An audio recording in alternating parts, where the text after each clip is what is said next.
Welcome to the Mobile Armored Podcast Show, the podcast that transforms into a podcast about the mysterious cities of gold.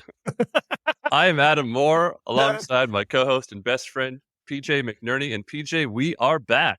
We're back! This feels so good. Good to be back from our hiatus. We needed to rest. We needed to rest our vocal cords. We needed to rest our brains from 25 episodes of Masked. Scrambling them. A weary world now celebrates as the Mobile Armored Podcast Show returns. You're welcome.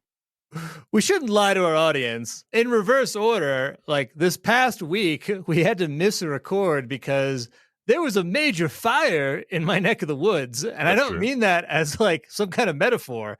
I mean, literally, we were under pre-evacuation orders to potentially leave. And where was Mask?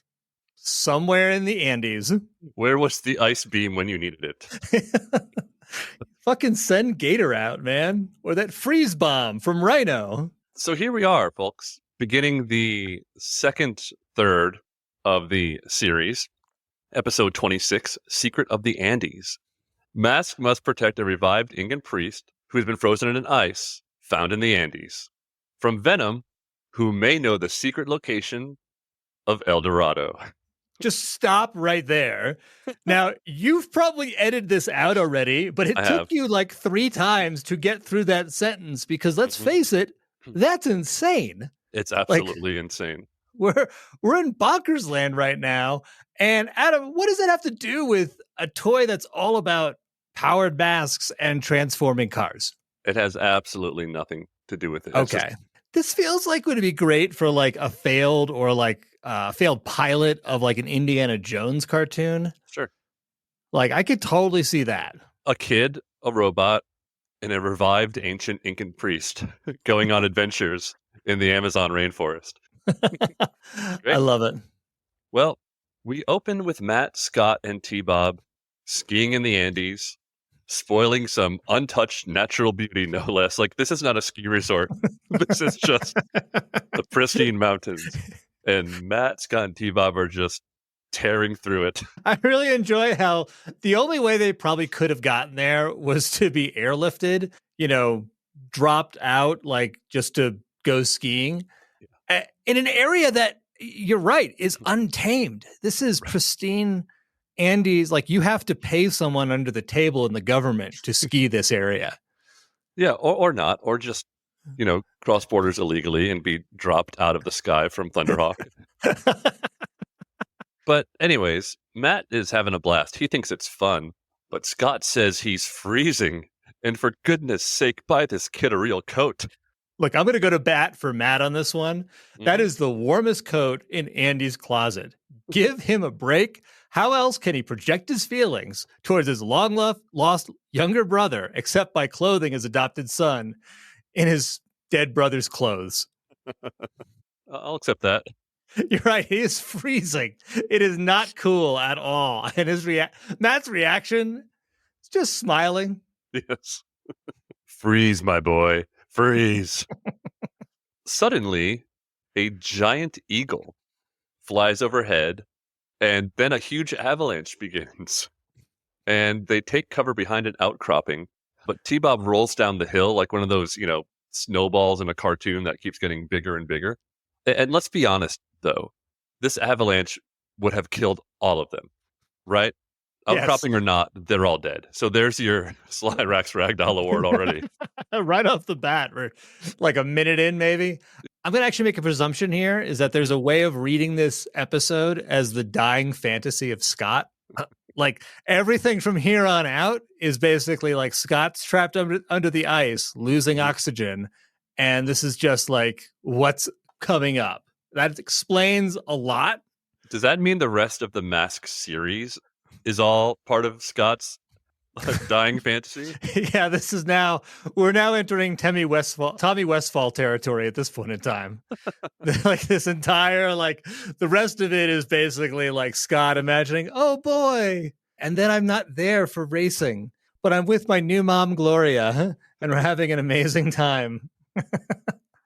What did this eagle have to do with the avalanche? I think it's when it made its call. Is it? Or is it more likely when you're skiing in an area that's off limits?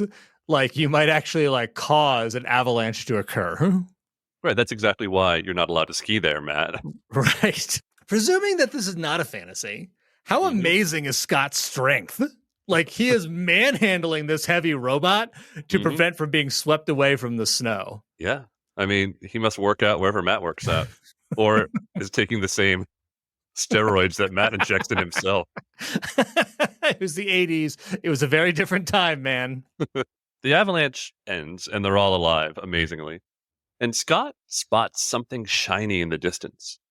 And they go over to it, and it turns out to be an Incan priest encased in ice. And Matt says, he must have been frozen for hundreds of years. I mean, Matt, the right thing to say is he's been dead for hundreds of years. He's frozen to death. Like, yeah. I mean, he's very well preserved. I will say that much. And the ice is crystal clear. Yeah. So, but you're right. He's dead. Yeah. I mean, this is the same kind of like crystal clarity that you get out of like the Fortress of Solitude in Superman, where it's like, he's encased in that crystal chamber. How does Matt know this guy's an Incan priest? It's a great point. I mean, he's wearing a headdress. Sure. But like, I mean, I don't think you or I, if we saw a frozen body, like would know, oh, that's an Incan priest. I mean, maybe at best we'd know the history of the area and be like, it's Incan, I guess. You make an excellent point. Another Matt leap of logic. Or he's like funding expeditions and is studying this shit constantly. Well, look, he's funding something because what's the first thing they do after they find this guy? They take him to an advanced science facility and thaw him out. Like, why on earth would you do this? And to me, the quote that came to my mind was, your scientists are so preoccupied with whether they could, they didn't stop to think whether they should. They're thawing the guy out to try to bring him back to life. All right. We have to go to Science Corner for a second here. Let's all go. Right. Can you unfreeze someone frozen in ice? The answer is not with our current technology. You can unfreeze like a skeleton or a mummified remains of something, right? Sure. They've done that before, but... Yeah, right. To revivify someone, to bring them back to life. Like, because like you get this crystallization in the brain tissue from the blood. Mm-hmm. So you actually have to replace the blood with something else in order to perform this. But to be sure, then again, maybe the doctor we're about to meet has other advanced methods. I had one other question for you. Is it possible that the person we're about to revivify has diseases for which we have no natural defenses for? Like kind of a reverse smallpox upon the modern man?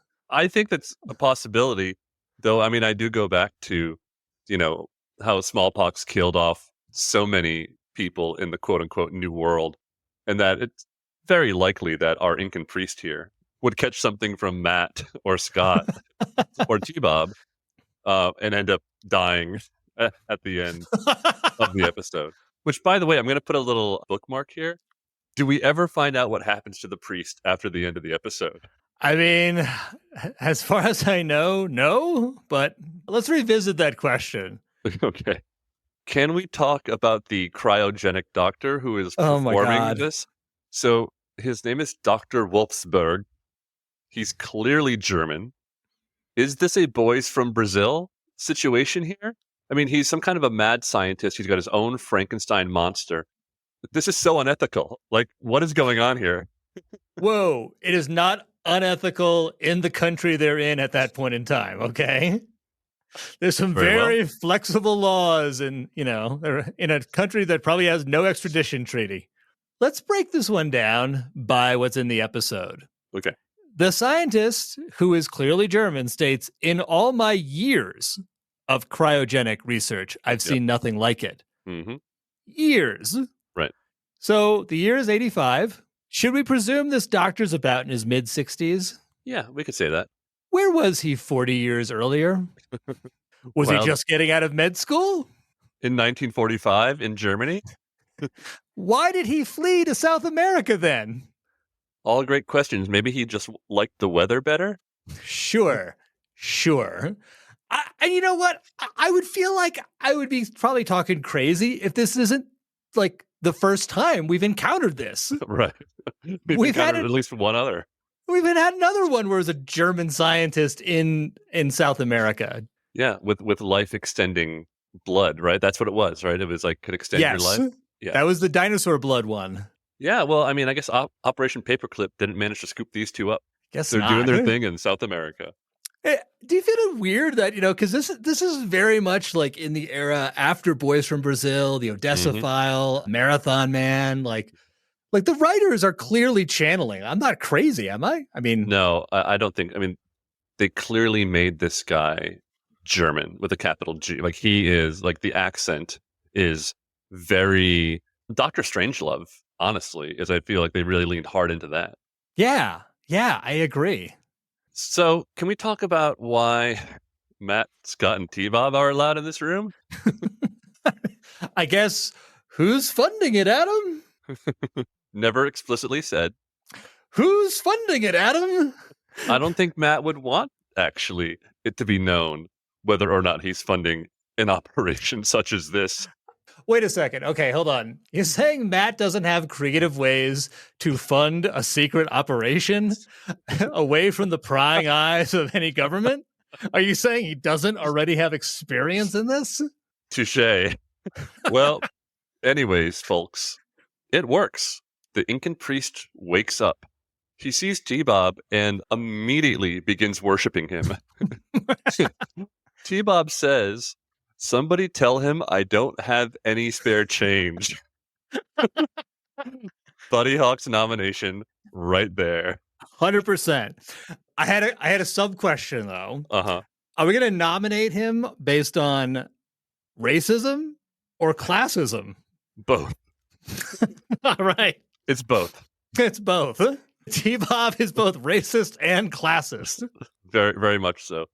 Scott and T-Bob are also freaked out. Yeah, they really are. Matt is like calm as a cucumber. Yeah, it's like it's almost as if he's seen this before. Right. Exactly. Perhaps failed attempts at it, though. I'm thinking like, The Fly. Cronenberg's like, The Fly type things have happened in the past and it hasn't worked. And this time he's overjoyed that finally they revived a frozen dead body. Which implies they have frozen and unthawed many, many times before. Oh, it worked this time. Oh, good. Well done. 1 out of 3. Well done, Dr. Wilsberg. Well, the priest is worshiping T-Bob, and there's some other scientist there who apparently understands ancient Incan, like the spoken language, which has never been heard before, but okay. He explains that the priest's name is Tupac. That's right, folks. It's Tupac Shakur of West Coast hip-hop royalty, who departed us far earlier than he should have. Indeed. Who came first? Tupac, the Incan priest, or Tupac, the rapper? Believe it or not, because I did look this up, Tupac Shakur, the famous rapper, he only started his career in 89. Mm-hmm. So Tupac, the priest, actually came first, which begs the question, where did Tupac Shakur get his name from? Well, I'm going to actually look that up. When was Tupac born? Okay, well, he was born in 1971, and his name was Tupac. Like that was right. His given name was Tupac. So unfortunately, we cannot connect this Tupac's name to the reason why Tupac Shakur was named. However, we can pretend. We could lie to our audience, but they probably are on to us already at this point. Right. I had a question on this scientist. Does he actually understand ancient Incan, or do you think he's just making shit up? Yeah, he's getting paid as an interpreter for language that no one understands, so he can just say whatever he wants anyways. Oh, he's Tupac. Like he's just. He also reveals that Tupac thinks T-Bob is the god of prosperity. And Dr. Wolfsberg, explains to Matt that T-Bob should probably play along because it will help with the priest's acclimation to this new reality. All right. This is where I stopped and I said, hold on. All right. However you slice it, like this doctor is a genius for bringing someone back for being frozen. So full credit. Mm-hmm. what the fuck does he know about trying to reacclimate someone like with this psych quackery? Unless this isn't his first rodeo with this sort of thing. Indeed. And this is why it's going to work this time. Because they have something to help him acclimate. Unlike the other 15 who thawed out, became monsters, and they had to put down. I want to just sort of time check everyone here. This is all about 4 minutes into the episode. Like, we're not even into the action of the episode yet. Yeah. So it turns out the priest was on his way to bless El Dorado, the mythical city of gold, when the gods closed the mountain. What? Which I guess was the avalanche that froze him 1,000 years ago. I mean, look, at this point, I'm good with believing that it was a god or aliens as gods bringing the mountain down to freeze him. Because, like, you would probably need alien tech to freeze him correctly. To cryogenically freeze him. Correct. Like, he didn't like die and then froze and is now a mummified body. He was flash frozen cryogenically. Right. In this state. So, yeah, probably was aliens. We've Done. seen it before. Yeah, Star Chariot. We have indeed. We have indeed. It's all connected, PJ. Well, we catch up to Venom, and it's very sad. I'm once again feeling very bad for Venom in this episode. They're hanging out in a thatched roof cabin in the woods. It's raining out, and like the roof is leaking. Like drips are coming through the ceiling, and they've got like an opened can of beans, like emptied out can of beans that's catching the water on this table where Miles is examining the map of the area. It's seriously. And Miles says to Sly Rax, "This is the last time I let you choose our headquarters." But there's a ton of sophisticated computer equipment in there, so just like all around, not a great idea. Miles says, "If I wanted a 24-hour shower, I would have brought my shampoo." And Sly's response is, "You can always use a shower, Mayhem." I'm like, whoa. First, sick burn. Yes. Second, is this because Miles is always wearing the same uniform I mean, over and over again? It could be. It'd be nice if he washed it every once in a while. Let's talk about, like, this is open revolt against Mayhem at this point in time. Oh, like, yeah. Zero respect. 100%. That said, can you blame him? I mean, Venom used to have some pretty sophisticated underground bases. They had a sub. They were in the Arctic, which was like all, Galleria glass. Yeah. They're fucking slumming it now. Yeah. And it's so depressing. I mean, there's a line where Sly says to Miles something along the lines of, "Well, you wanted it to be a place where no one would ever look or no one would find us." It's like, sure, but there must be other places besides this shanty in the rainforest. And by the way, who lived there before Venom showed up, and where are they now? They died due to exposure. All around, sad and disturbing. So Vanessa calls everyone's attention to a TV screen where there's this guy explaining that Tupac's intellect is off the charts. He learned to speak English in 2 weeks, and he's planning to make a pilgrimage to El Dorado. I had so many questions at this point in time. Yeah, go for it. Were people more capable in the past than they are today? That you could learn English in 2 weeks? I think it's Tupac is just that intelligent. But maybe all the Incans were. Okay, sure. Well, they built a city of gold, so... Yeah. Also, is this El Dorado news something you actually want to be broadcasting? Well, that's what I was trying to figure out is, what is this broadcast they're watching? It's almost like, welcome to Exposition Television, where we will tell you information that characters need to know to further the plot of the show. Is this some sort of weird C-SPAN where they like cover like all like the international? It's like C-SPAN for archaeology. That's what Miles loves. Like he loves like every single ancient city that he can try and go after. But what was interesting, it was like I thought it was like it wasn't intentionally trying to tell folks about El Dorado, but like talk about Tupac. And what I thought this implied was that maybe Vanessa, if she also enjoys this channel, likes human interest stories. Sure. And then it's been 2 weeks. What the hell has Scott, T-Bob, and Matt been doing down there? Yeah. Did they go back to skiing? That's a great point. What in the world have they been doing down there? I mean, Scott and T-Bob have been stuck in the hotel for sure. What Matt was doing, I don't know. Is there some babe down there that he knows? Is he doing He's more? married now. You're right. I apologize. I'm sure that's not at all what Matt would be doing. Is he trying to secure the rights to all the gold of El Dorado? He's like, I found the priest. I own him now, according to the laws of your country. Is he trying to search for more bodies to revive? There must be dozens of frozen Incans in those hills. So Miles hears this and says, City of Gold, we move on it immediately. And so this leads to a big question for me. Do you think Venom was out here doing nothing? And this is when their plan begins? Or they're just sitting there waiting for something interesting to happen? My answer to this is yes. Look, we should reflect on the last few episodes. Miles not been doing great. No. So last episode, he had no plan to extract money from LA, despite covering it in plans. And 2 episodes ago, he was vacuuming change off the floor of Las Vegas casinos. They are hard up right now, and he is looking for an easy win. Is it easy? He's waiting for something. This is what makes it even sadder for me. This is their new hideout.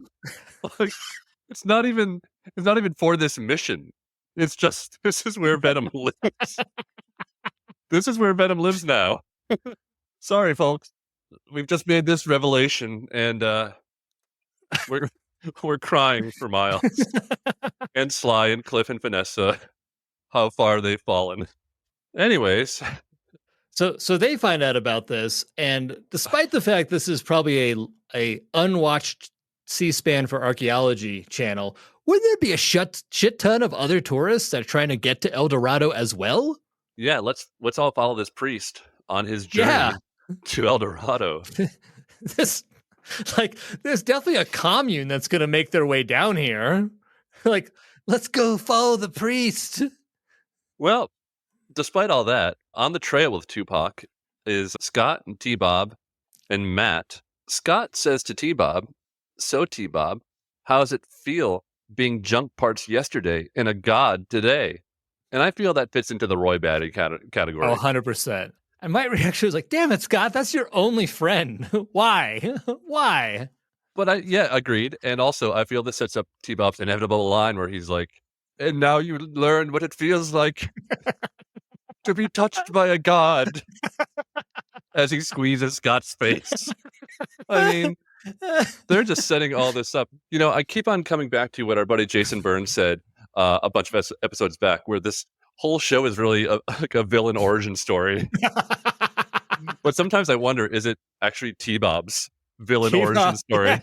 Yes. Well, after saying that, Tupac gets right up in Scott's face, and he's like, be silent. Slaves do not speak unless spoken to. So, what I'm getting here is that Matt has pawned off his son to be a slave to a genius, recently thought out Incan priest who's on his way to El Dorado. Am I getting that correctly? I just want to make sure I'm following the logic here. Yeah, I mean, it's either to the Incan priest or it's to the god of the Incan priest, but either way, it's pretty much the same. Yeah, okay. And T-Bobs has to state the only reason Scott was allowed to come is because he told Tupac is that Scott's his favorite slave. Well, why did you even, Masked Writers, why did you even need the slave element of it? You didn't need it at all. Like, they didn't need it, but they wanted it. This is another laurel for the writers. We need to invent a new category for them. I enjoy that this pretending that T-Bob is a god makes it okay that Scott's a slave. All right. It also implies, though, that in Tupac's Incan culture, slaves could be as young as 10, and that's just okay. Mm-hmm. Yeah, it's like, this is just the way he thinks. He's not from our culture. We have to respect his culture. Okay? This is cultural sensitivity taken too far. T-Bob really loves that Scott is a slave. We're just keep on just rubbing it in here. And Scott says, wait till I get you home, exalted one. I'll reprogram you with a hammer. So in the same conversation, another Roy Batty moment. 100%. I had a feeling if Tupac had heard that, he would have killed Scott. Yeah, I don't think you threaten the Incan god and survive to tell the tale. Anyways, for no reason whatsoever, Matt pulls out his briefcase computer, which is smaller this time. It's almost the size of a laptop now, so I guess the tech is getting better and better. So he pulls it out of his backpack, and he gets a message from Bruce, who tells him that they've detected Venom moving to intercept them. So I had so many questions on this one. If you know where Venom is, why aren't you SEAL Team 6ing them? Right. And actually, something else just occurred to me. Like, is it that, like, imagine like they do know where Venom is, but actually they've been having a collective laugh. It's like, it's like, Matt, you're not going to believe this. Miles is in the shittiest shack you've ever seen in your life. It is really, really pathetic. They don't even have a toilet indoors. I can't get the snipers to stop laughing. It's really a big deal. Like, we would take these guys out if it wasn't so pathetic. I think you're probably right there. Well, we go into the agent selection scene then, because the word Venom has been said. So now mask must form. It's a trigger word. Yep. So we go into the agent selection scene. He asks for the best team for action in rugged mountain terrain. Interesting. So number one is Bruce Sato, who is assigned to Thunderhawk. Again, I don't know if a Chevy Camaro is good for rugged mountain terrain, but okay. Brad Turner, who drives a motorcycle, which might not be great for rugged mountain terrain. But anyways, that's the team, Bruce and Brad. Do you think that Brad's going to take this opportunity to have an ayahuasca retreat? I think Brad is already there having an ayahuasca retreat because he just tells Bruce to get here as soon as possible. And there's no mention of telling Brad. It's like, Brad, yeah, he's in the sweat lodge. I'll get him. Matt says, Bruce, meet us at Machu Picchu right away. So let's get a time check here. Remembering, of course, that 2 weeks has already passed since the day they thawed out Tupac.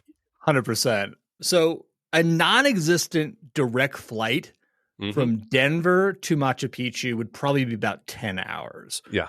Most flights actually require 2 stops, taking to 14, but we can assume that, let's face it, the mass jet doesn't care about, following most flight patterns. So 10 hours. And then I also want to add to our equation here the fact that they've been walking for 2 days straight. Wait, what? They've been walking nonstop for 2 days straight with a revived ancient Incan priest, Matt, who I believe, but his child without stopping? Like, what is this? Lord of the Rings? Matt has made his son walk for 2 days straight. I mean, I guess is it better? Maybe it's not better than getting left in the hotel. Maybe getting left in the hotel would have been a better option this time. I don't know if Scott survives this one, honestly. There was a revelation I had, which is that Matt left T-Hawk behind, his most precious thing in the world. And then now that he knows that there's a terrorist organization coming for them, is continuing on the path the best idea? Well, I think it'd be great to have a conversation with Tupac, at least saying like, hey, buddy, look, there's some evildoers coming. Maybe get in the sky. But no, it's just a shrug. We'll just keep walking. It's fine. Because Venom is on their way to intercept them. Well, they arrive at Tupac's humble home, which is a bunch of ruins. He's 500 years old. What are you going to do? He pulls a golden disc from a hidden compartment in the rubble of the wall of his old home, and he raises it into the air and shouts. And suddenly the big eagle from the opening of the episode lands in front of Tupac. So before we get to the eagle, I did want to take a beat on this because this scene, is it just me or is there a huge missed opportunity here? Because this is a man coming back to the ruins of a place he used to live in, where his entire culture is gone. Everyone he knew is long dead for centuries. It felt a legitimately sad scene. Like, there was something that hit me. It was like, my God, wouldn't it be all right just take a beat and have Tupac be sad? Yeah. All that's left are the ghosts of my family, of my friends, of my culture, my civilization, all I ever knew. Anyways, here's a golden disc. Behind this, like, complex alien-like Indiana Jones, like, wall that shifts that's somehow still standing, even though the rest of the structures aren't. Yeah. Well, suddenly Venom shows up, and we have our typical mid-episode battle. They all run for cover, while Tupac, T-Bob, and Scott are captured by Vanessa using whip. And, well, I mean, Tupac is. T-Bob is holding onto his legs, and Scott is holding onto T-Bob's leg. Seems like they probably could have just let go and been fine. But anyways, T-Bob can't keep his grip. He lets go, and he and Scott go falling to their doom. Couple things. This is a rare mid-episode battle where Venom just attacks whomever is there. Like, it's just kind of, basically like attacking a bunch of tourists. And I was kind of curious how many people actually were killed off screen. Because, they're shooting the ground here. Yeah. And all the randos take off. The headpiece of the Staff of Ra that, they just required gets dropped. Yep. And yeah, like, this is like Scott and T-Bob are falling to their doom. Like, there is no one saving them. Exactly. So my question to you, PJ, is what's going to happen? I don't know, man. I'm on the edge of my seat. We'll find out after these messages. We've got him in sight. Hold on. Mask will be right back. Now watch what Mask does. And we're back. Scott is dead. Matt, beside himself with grief, but I'm sure he'll get over it. I really think it'd be nice if Matt showed some concern prior to Scott dying all the time.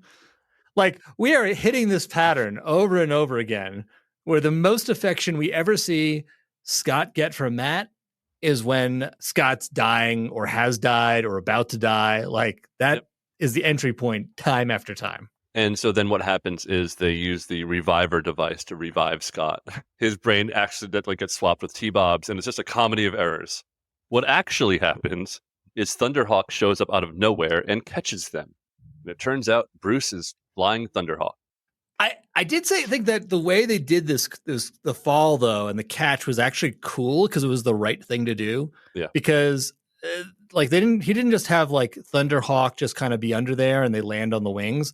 He did a dive to match the velocity of Scott and T-Bob, had them grab on, and then he pulled up. I mean, they would need muscles of steel to do that and not have their arms ripped off, but absolutely. It was the only way to do this right. So they're alive. Thanks, Bruce.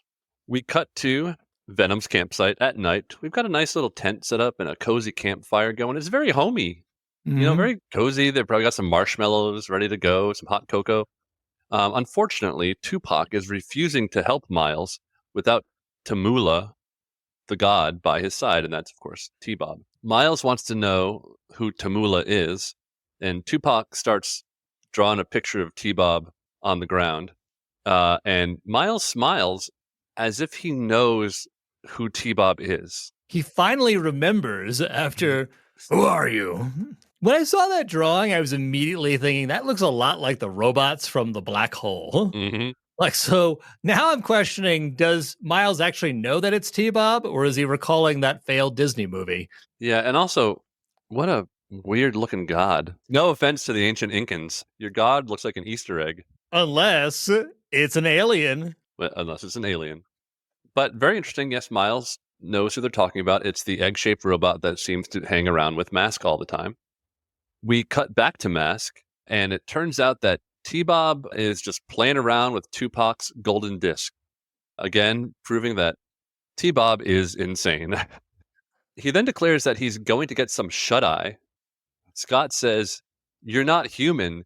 You don't need to sleep." Boy, there's a lot of Roy baddies in this episode. So many.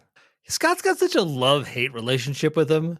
Yeah. And then the look he gives has such indignation towards T-Bob. Where does he get that from? Oh, right. Yeah. Like father, like son. Mm-hmm. And by the way, Brad Turner is there, finally, wearing his sunglasses at night. It helps with the journey, man. Yeah. Whatever journey you want to interpret that as. He's like, look, Matt, I got to be honest with you. I am still right in the middle of it. So I'm going to do the best I can, but your 3 heads are going to have to come back into one.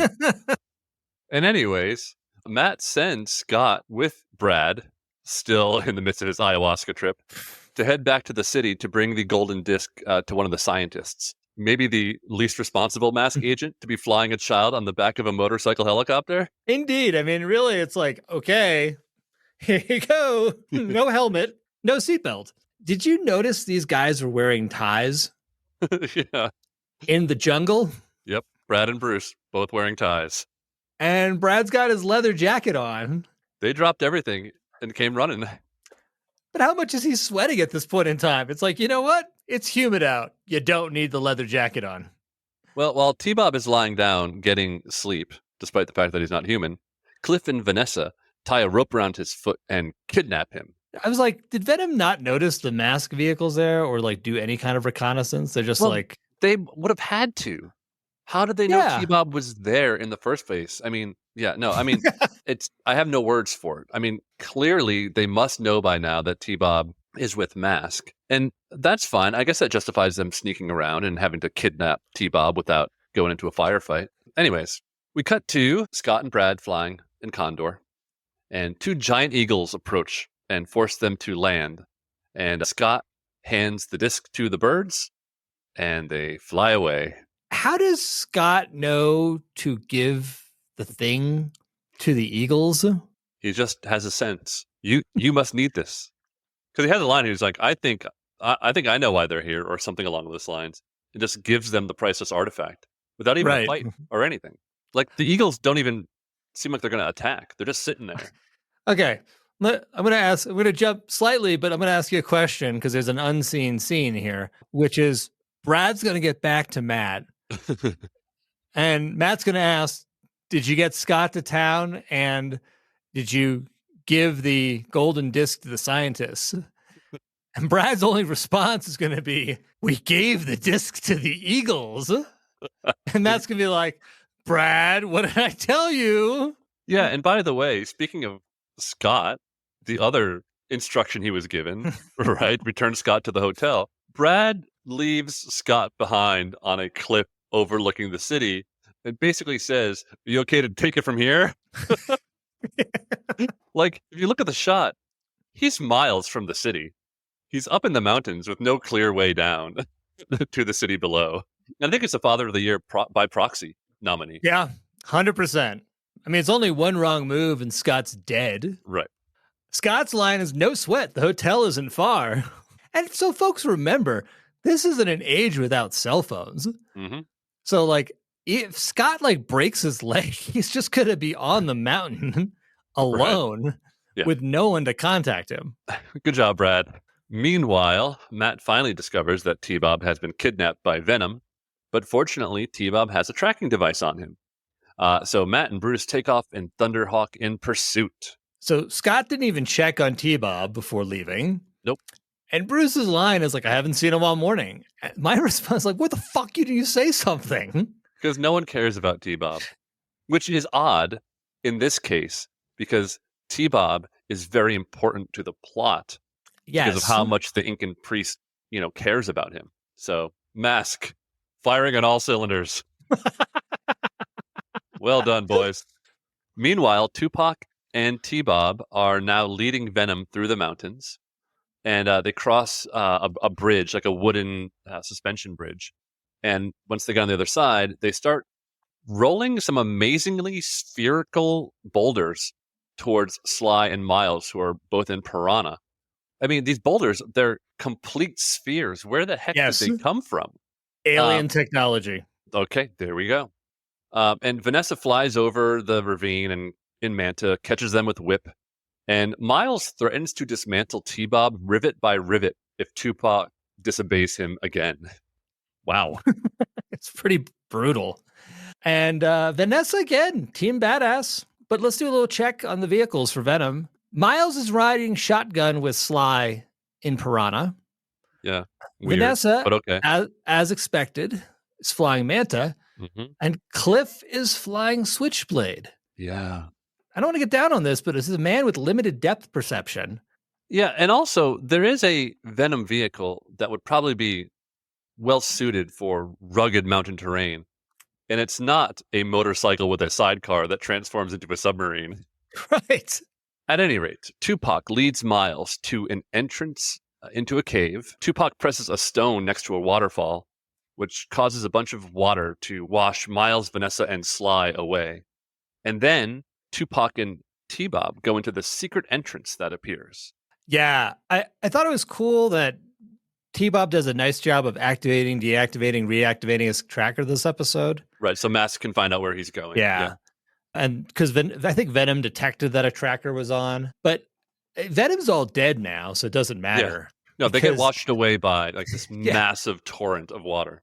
Yeah, this is a collective ragdoll nomination. Yeah, I agree. Leaving only Cliff alive, who will go on to found an artist retreat with the remnants of the money left over from Venom after selling off its tech. Yeah, wonderful. He'll put a new roof on the shanty in the forest.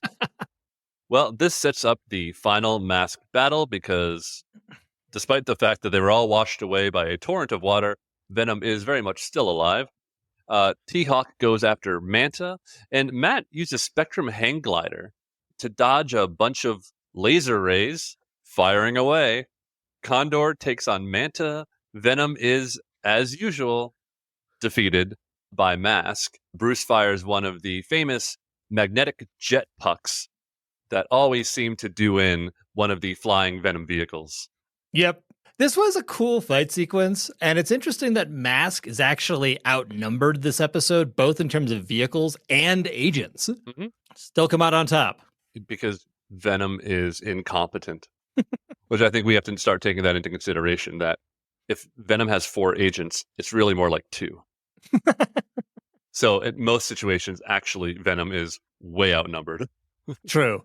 So one agent's Vanessa, and the other agent is the collective intelligence of Miles, Sly, and Cliff. Correct. Well, meanwhile, inside the cave, the Eagles come and deliver the gold disc to T-Bob and Tupac, and there's one interpretation of the sentence I just said, which is the band The Eagles delivering one of their gold albums. But sadly, it's not the band. It's just a giant eagle that comes and delivers the disc to Tupac. They put it in the wall, and it opens up yet another cave entrance. It would have made maybe even more sense if the Eagles, the birds, transformed into the Eagles, the band. Like, it would have been fine in this episode and maybe make a little bit more sense of why those Eagles are so intelligent. They have such agency in this episode.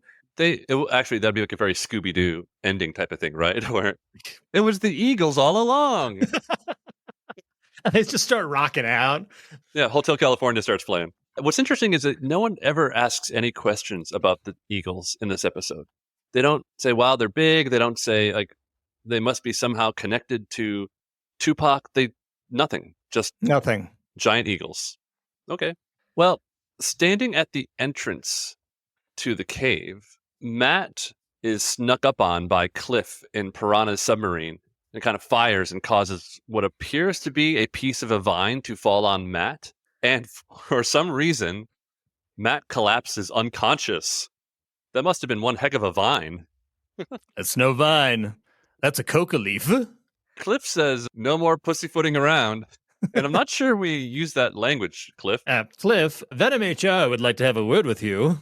We're getting some reports about some language in the workplace that's not exactly appropriate. Hey, well, stop pussyfooting around with it and tell it to me straight. Well, I'll just write down this incident right here. But so Matt is unconscious, and Cliff is kind of stalking towards him. He wants to see who's under the Spectrum mask. But Brad gets a great idea. He sort of says, pussyfooting, huh? And so he creates a hocus pocus of a giant panther who causes Cliff to dive into the river and swim away. So I thought it was a good use of hocus pocus. I also want to point out that if Cliff had been a really effective agent, he might have just used torch to burn Matt. Right. Like, here's the leader who's unconscious of the enemy. I'm just going to kill him horribly. Horribly. Well, he wanted to know who it was behind the mask. Sure. Do you think that Matt probably has some sort of booby trap like, Batman in The Dark Knight? Probably. It's like, You know, probably you- like spectrum, like, Yeah. I don't know, blindness or something like that. Yeah. Well, meanwhile, Tupac and T-Bob discover the city of gold, and that's it. That's the reveal. Well, Mask can't find T-Bob, so it's back to the hotel, where a very forlorn Scott is packing his bags. And I love that they're prepared to just give up on T-Bob. I'm sorry, son. We have to leave your best friend behind. Yeah, like, oh well, we'll build you another one.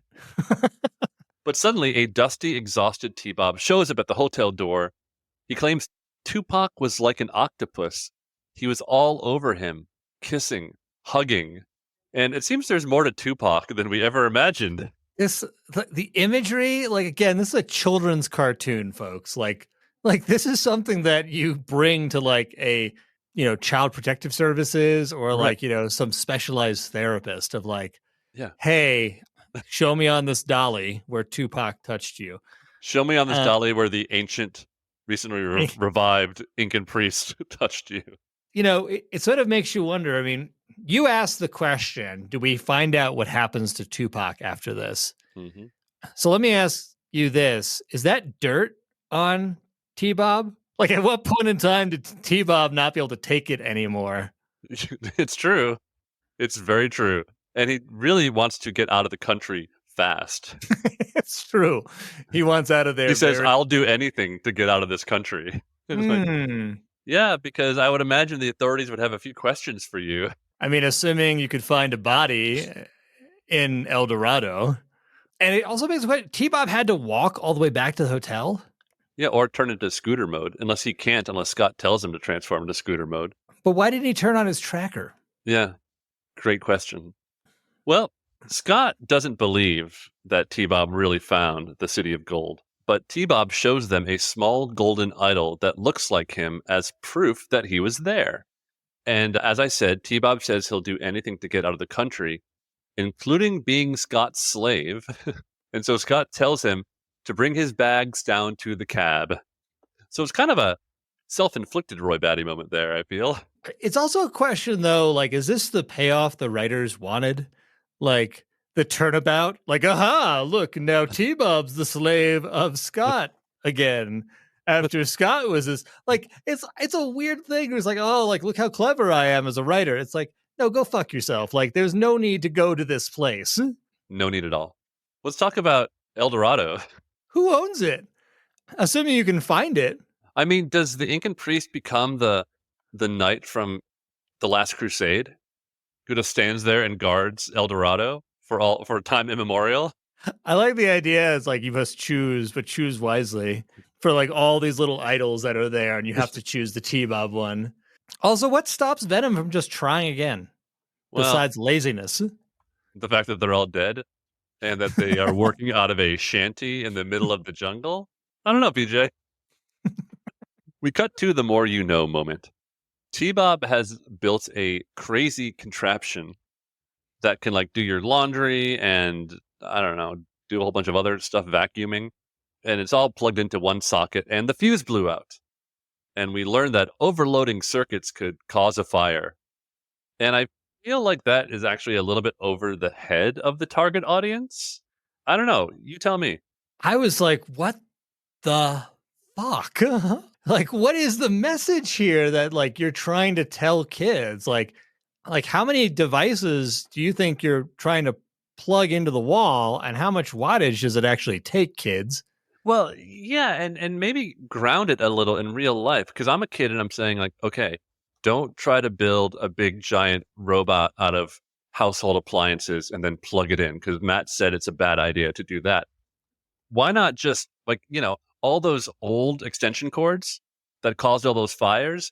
Why not show Scott making a daisy chain out of those things to like stretch his TV into his bedroom or something, and that like fuser causes a spark or causes a fire or something like that. I just, as a kid, I don't even see this as a lesson. I'm like, I want to see what that robot's going to do. Yeah. Can I build that? I'll just make sure I don't overload its circuits. Whatever that means.